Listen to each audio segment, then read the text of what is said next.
Paano mag-set ng appointment sa MWO Riyadh website? So ayun guys, sa video na to, tuturuan ko kayo kung paano mag-set ng appointment sa MW Riyadh. Step 1, punta lang kayo sa mwriyadh.gov.ph. Pag nandyan na kayo, piliin nyo yung unang option na lalabas sa homepage.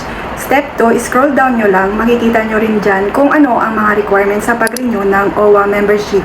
Step 3, ngayon punta naman tayo sa appointment section at i-click ang appointment. Dito may dalawang pagpipilian lang, domestic worker or balik manggagawa, company or skilled worker. Makikita nyo rin dito kung magkano ang babayaran.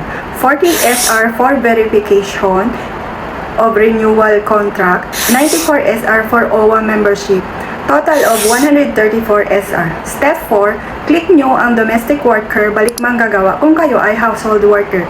Step 5, pagkatapos pili kayo ng available date na gusto ninyo. Makikita rin dyan kung ilang tao ang kasama ninyo, kung may kasama kayong employer o kayo lang.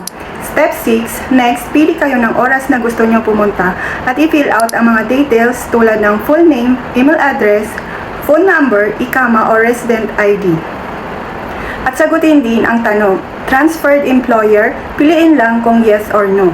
Step 7, pag okay na lahat, i-click ang confirm appointment. Makikita nyo na ngayon ang appointment schedule at may note din na nagsasabi, ipapadala po sa inyo ang confirmation email within 30 minutes kaya hintayin nyo lang at i-check din ang inbox at spam folder nyo.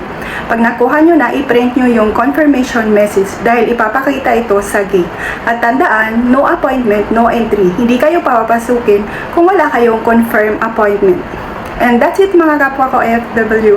Sana nakatulong itong video ko. Don't forget to follow and share para makatulong din sa iba. Thank you for watching!